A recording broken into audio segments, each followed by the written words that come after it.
আমি আপনাদের সংবাদ মাধ্যমকে অনেক ধন্যবাদ এবং অভিনন্দন জানাচ্ছি। আপনারা অনেকক্ষণ ধরে অপেক্ষা করছেন।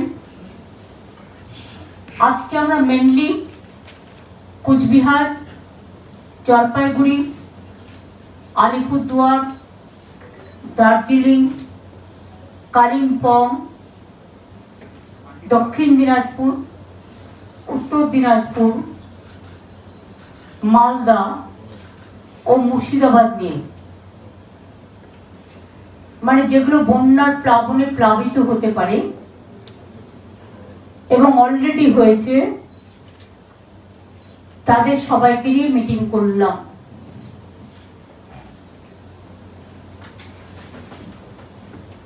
ইতিমধ্যেই কাজলডোবায় একটা ঘটনা ঘটেছে, আপনারা দেখেছেন। মানুষকে তো ফিরিয়ে দিতে পারিনি, কিন্তু সবাইকে অনুরোধ করবো বর্ষার সময় নতুন করে তার টানবেন না, আর বাড়ির তারে কখনো কারেন্ট লাগাবেন না, যেগুলো বেড়ার বাড়ি বা মাটির বাড়ি বা যাই বাড়ি হোক, তাতে কেউ হাত দিলে কারেন্টে পড়ে যায়। আর যদি কেউ বিদ্যুৎ স্পৃষ্ট হয়, আমি পাওয়ার ডিপার্টমেন্ট থেকে বলেছি একটা অ্যাড করতে, কখনো তাকে ছোবেন না। ছুলে যারা যারা ছোবে তারা সবাই বিদ্যুৎ পৃষ্ঠ হয়ে যাবে। সেক্ষেত্রে যে বিদ্যুৎ পৃষ্ঠ হয়েছে, সেখানে আমরা ছোটবেলায় যেটা পড়েছি, আমি কারেক্ট নাও হতে পারি, আমার আইডিয়াতে বলছি, যে শুকনো বাঁশ বা কাঠ দিয়ে বরঞ্চ যদি তাকে কোন রকম ভাবে ওটা ধরে ছাড়াতে পারা যায়, ওইটা ধরে ওকে ধরে নিলে তারা কিন্তু হবে না। শুকনো কাঠটা যেন নিজের হাতেও থাকে, নিজেকে বাঁচাতে হবে। ঘটনাগুলো খুবই মর্মস্পর্শী, কিন্তু আমাদের অনেক শিক্ষা দিয়ে যায়। বিধান মার্কেটে কালকে 6টা দোকান পুড়ে গেছে।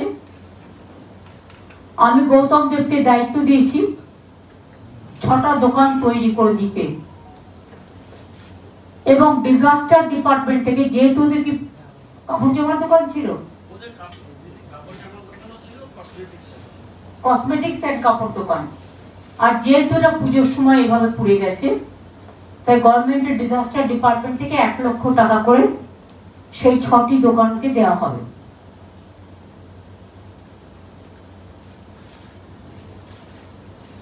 না, 6টা দোকান পড়েছে আমি জানি, 23টা দোকান পড়েছে, তাহলে এটা 50,000 টাকা করে দেবো।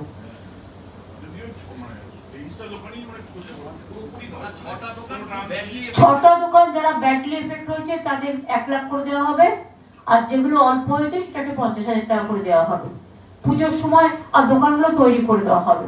যেহেতু পুজোর সময় দেখুন মানুষের তো রুজি রোজগার একটা থাকে, এটা ম্যাটার করে, সারা বছর ধরে তারা জিনিসপত্র গুছিয়ে আনে বিক্রি করার জন্য। কাজে তাদের এটুকু হেল্প আমরা করলাম, এটা আমাদের করা উচিত ছিল বলেই করলাম। 2 হচ্ছে সব ডিএমদের এবং যারা আমাদের পাবলিক রিপ্রেজেন্টেটিভ আছে, জেলা পরিষদ আছে, পঞ্চায়েত সমিতি আছে, কর্পোরেশন আছে, সবাইকে অ্যালার্ট করা হলো। জলটা ছেড়েছে কৌশী নদী, 6 লক্ষ কিউসেক ছেড়েছে কৌশী নদীর জল। ফলে এই জলটা বিহারের গঙ্গা হয়ে ফরাক্কায় ঢুকবে, এবং ফরাক্কায় ঢোকার আগে এটা উত্তর দিনাজপুর, দক্ষিণ দিনাজপুর কিছুটা, ওদিকে গাজল, ওদিকে ইটাহার, ওদিকে হরিরামপুরের কিছুটা, এদিকে মালদার রতুয়া, হরিশ্চন্দ্রপুর, ভুদ্দির চক তো অলরেডি আছে, ওদের অন্য প্রবলেম, ডিপিআর তৈরি হয়ে গেছে, ওদের বীজটা করবার জন্য বর্ষার জন্য কাজটা করা যায়নি। এবং তাছাড়াও ফরাক্কা, সুতি, ভগবান গোলার, লালগোলারও কিছুটা পার্ট, এবং আরো যদি এলাকা থাকে, যেমন কুচবিহারে আমাদের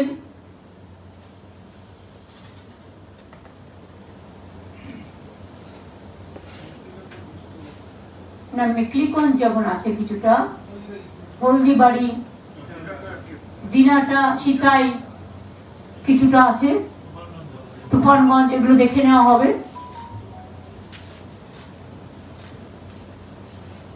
মালদাও সবার সাথে কথা বলা হয়েছে। ডিএম থেকে শুরু করে যারা পাবলিক রিপ্রেজেন্টেটিভ ছিল, মিনিস্টাররা ছিল, জেলা পরিষদ সবার সাথে কথা বলা হয়েছে। বিডিও, লাইন ডিপার্টমেন্ট সবাই প্রেজেন্টও ছিল। মুর্শিদাবাদও কথা বলা হয়েছে, উত্তর দিনাজপুরেও কথা বলা হয়েছে জেলার সাথে, জেলায় যারা ছিলেন। দক্ষিণ দিনাজপুরেও জেলার যারা ছিলেন সবার সাথে কথা বলা হয়েছে। জলপাইগুড়ি, আলিপুরদুয়ার, কুচবিহার তো ফিজিক্যালি প্রেজেন্ট ছিল, দার্জিলিং, কালিম্পং, কাশিয়াং। ডিএম শুধু ছিল ভার্চুয়ালি, বাদ বাকি অন্যরা প্রেজেন্ট ছিলেন।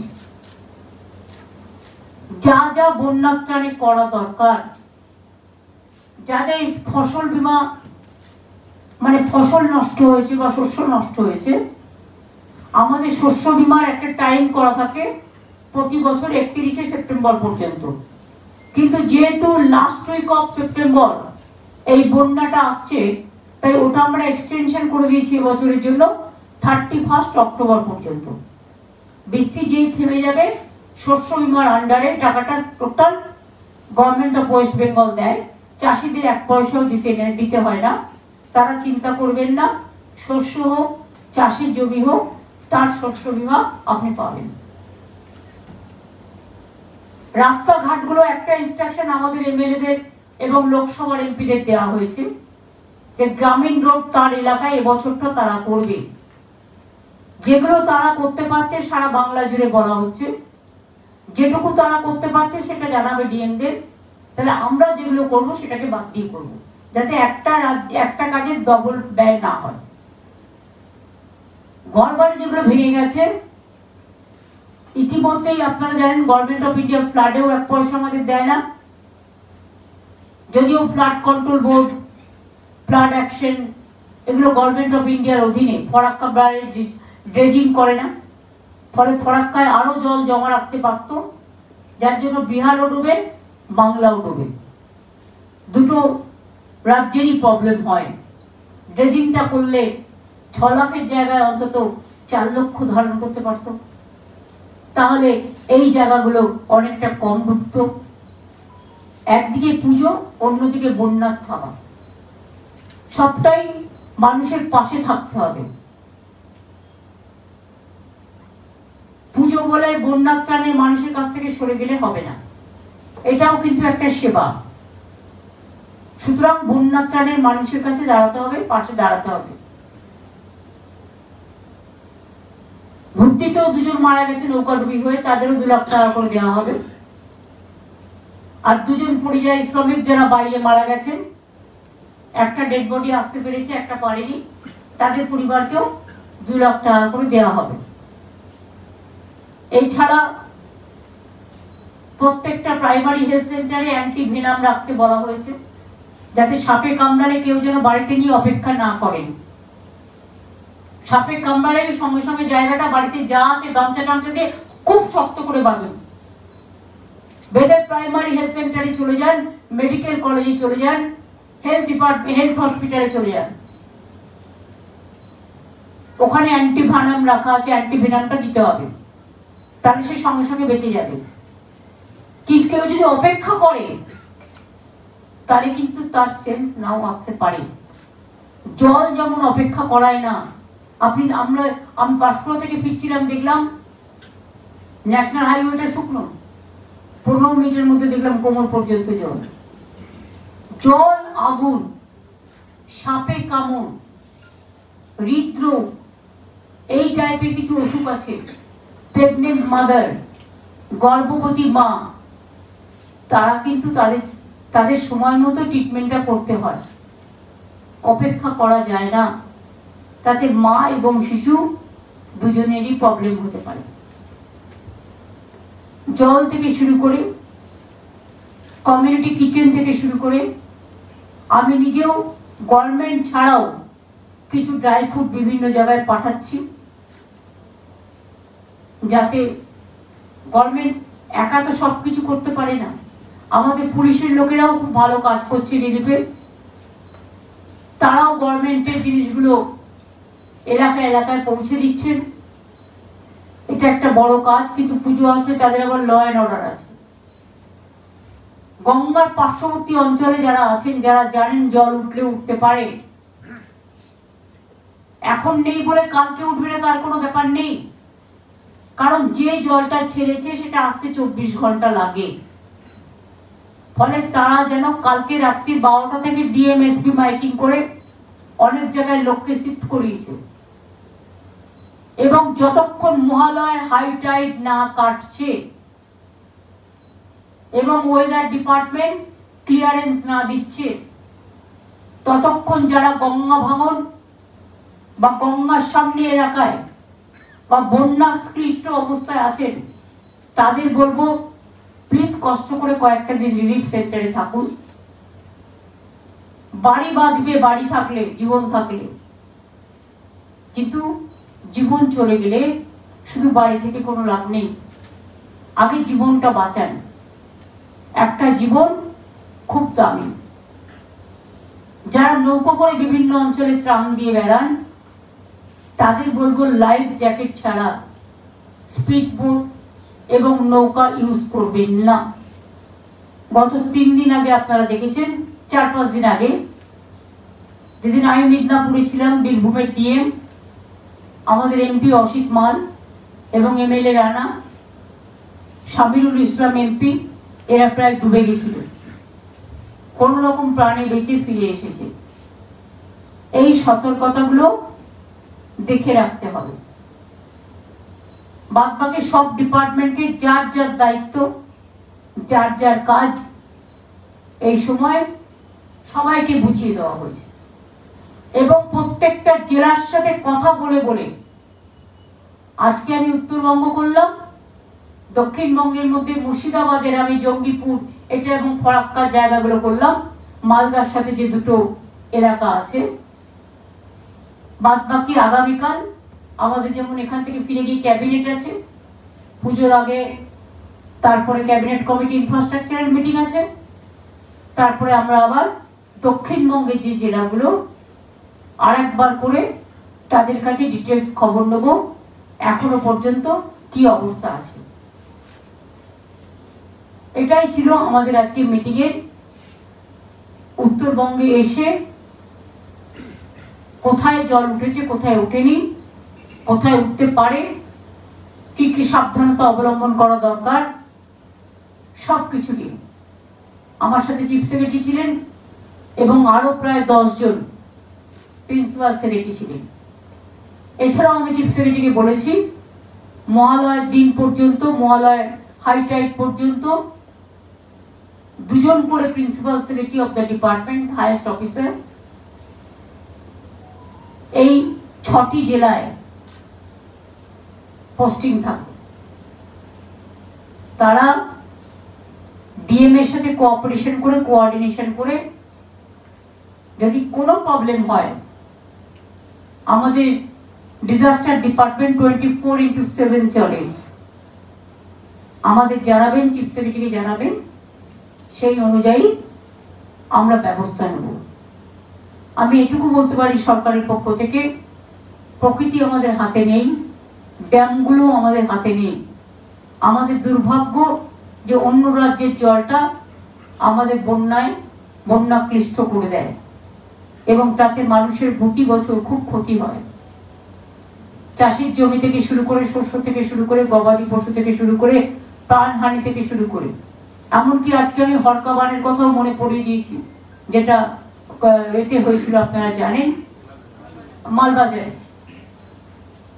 সুতরাং সবার সাথে কথা বলে আমাদের পক্ষ থেকে যা যা করণীয়, টোটাল একটা ফ্লাড নিয়ে অ্যাডমিনিস্ট্রেটিভ রিভিউ মিটিং হয়েছে এবং আশা করি প্রত্যেকে এটা দেখবেন এবং তারা দেখছেন অলরেডি, আরো দেখবেন ভালো করে। কোনো রকম অসুবিধে হলে পশ্চিমবঙ্গ সরকার সবসময় মানুষের পাশে আছে, মানুষের সাথে আছে। ওটা বলা হয়েছে 10 নম্বর জাতীয় সড়ক, 15 নম্বর জাতীয় সড়ক, এগুলো সেন্ট্রাল গভর্নমেন্টকে বলা হবে, যেহেতু এটা ন্যাশনাল হাইওয়ে আন্ডারে পড়ে। আর যে জায়গাগুলো ধস নেমেছে, বিশেষ করে সিকিম কানেক্টেড, এটা আর্মিকে বলা হবে, কারণ ওই রাস্তাটা না থাকলে আর্মির পক্ষে সিকিমটা ডিসকানেক্টেড হয়ে যাবে আর আমাদের লোকেরাও আটকে যাবে। ওটা আর্মির সাথে কথা বলতে বলা হয়েছে, সিএস কথা বলবেন। এই পর্যন্ত আজকে আমার প্রেস কনফারেন্স ছিল রিগার্ডিং প্ল্যান্ট। আপনাদের সকলকে অনেক ধন্যবাদ। আশা করি এর বাইরে ফ্ল্যাট রিলেটেড কোয়েশ্চেন করতে পারেন, আর অন্য কোনো কোয়েশ্চেনের রিপ্লাই আজকে আমি এখান থেকে দেব না। প্লিজ আজকে না, না না, নট দ্যাট। এটা আমার কাছে বেশি ফার্স্ট প্রায়োরিটি। আমার কাছে প্রায়োরিটি মানুষ, আমার কাছে প্রায়োরিটি মানুষ যখন বিপদে পড়ে তাদের পাশে দাঁড়ানো। কাজেই অনেক কিছু অনেকবার বলা হয়েছে, অনেক দিন বলা হয়েছে, নতুন করে আর কোনো কথা আমি বলতে চাই না। ফ্লাড রিলেটেড কিছু থাকলে বলতে পারেন, বাট আদার কোয়েশ্চেন নো। বললাম তো পাহাড়েরটা অলরেডি আর্মির সাথে কথা বলবে, যেহেতু সিকিমও যুক্ত আছে, শিপিং এবং কালিম্পং, দার্জিলিং, আর্মিরাই রাস্তাগুলো ব্যবহার করে। এটা যতক্ষণ মানে যত তাড়াতাড়ি সম্ভব করা উচিত, এটা সিএস কথা বলে নেবে ওনাদের সাথে। এই সময়টা পূজোর সময় পর্যটনের একটা ব্যাপার থাকে, জানি তো, সেটা তো পর্যটনের, তাদেরও তো যদি রাস্তাঘাট তৈরি না হয় তাদেরও প্রবলেম আছে, অনেকে আগে থেকে বুক করে রেখেছে। কিন্তু মনে রাখবেন, ডিজাস্টার তো কারো হাতে থাকে না। যদি পরিস্থিতি স্বাভাবিক হয় তারা নিশ্চয়ই আসুক, আমরা চাই। ওটা তো ন্যাশনাল হাইওয়ে, ওটা ওদের কাজ ওরা করবে। দিদি, আপনি মোটামুটি বলছেন যে আমরা 1-2 দিনের মধ্যে জলটা আসবে এবং এই বন্যা পরিস্থিতি আপনারা সতর্ক আছেন, চেষ্টা করছেন, ডাক্তাররাও মোটামুটি আছেন, কিন্তু এরা আবার 2 দিনের মধ্যে একটা কর্মবিরতি। আমি পরিষ্কার আপনাদের বলেছি, flood is my priority. Without this priority, I am not going to comment anything about any other issue. Thank you so much. Ma'am,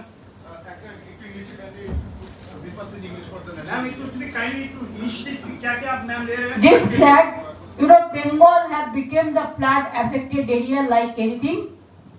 South Bengal was affected earlier because of DVC water. More than 5 lakh cubic water they have released without our knowledge. So Bardhaman, Birbhum, Midnapur, East, West, Jharkhand, partly, Howrah, Hooghly, it was totally affected. And now because the release of 6 lakh cubic water from Nepal, Kosi River, now North Bengal is totally affected. And Farakka, there is no dredging since 20 years after the Farakka water agreement. If the dredging is there, or what we say the desiltation, then they should have preserved 4 lakh cubic water more. Then public should not have suffered. But our unfortunate part is Bengal is always neglected. Deprived. But whatever we can do, we are doing our best from the state government side. And I thanks to all of you and our common friends who are helping the flood affected area people. Though our puja is coming, of course it's a big festival for Bengal. We want peace should be maintained everywhere. But in flood affected area, simultaneously, let the puja go on, the club will do it. And at the same time, our request would be to our people and the common people to be with the flood affected people, because that is our priority area. Thank you so much. You have written 2 letters to the Prime Minister. So did you get any response from them? Nothing. If I write a letter to Prime Minister, their State Minister give me reply. And that is also not correct. I recorrect it and again send this letter to Prime Minister. Only Bengal, they have not received flood relief fund. You have seen it in the budget. Ma'am জাতীয় সড়ক নিয়ে 10 দিয়ে permanent solution, কারণ একদিকে রেলের tunnel, অন্যদিকে NHPC যে বিদ্যুৎ প্রকল্প, that the Chief Secretary has been authorized to take up the matter with the central government. তিস্তাকে ব্লক করে মাইনিং হচ্ছে ম্যাম, সেখানে ক্র্যাশার বসানো হয়েছে, একদিকে তিস্তাকে ব্লক করে, এটা কি বলবেন? একটা সাইডে তিস্তাকে বন্ধ করে দেওয়া হয়েছে। That railway is doing. So Econ is railway organization. So I will request the chief secretary to take up the matter with them, because they cannot block the water flow of water. Thank you. দিদি কালকে কিছু কর্মসূচি থাকছে কেন? না গো, কালকে আমার ফিরে যেতে হবে। তার কারণ হচ্ছে আমার ক্যাবিনেট আছে, পুজোর আগে লাস্ট ক্যাবিনেট, এবং ক্যাবিনেট অন ইনফ্রাস্ট্রাকচার আছে। তারপরে আমার আবার দক্ষিণবঙ্গের বন্যার সমস্ত মনিটরিং করতে হবে। আর উত্তরবঙ্গ তো চলবেই, আমাদের অফিসারদেরও আমি রেখে গেলাম, ডিএমএসপিরাও করছে, আমাদের যারা পাবলিক রিপ্রেজেন্টেটিভ আছে তারাও করছে, জেলা পরিষদ, পঞ্চায়েত সমিতি, কর্পোরেশন সকলকেই অর্ডার দেওয়া হয়েছে।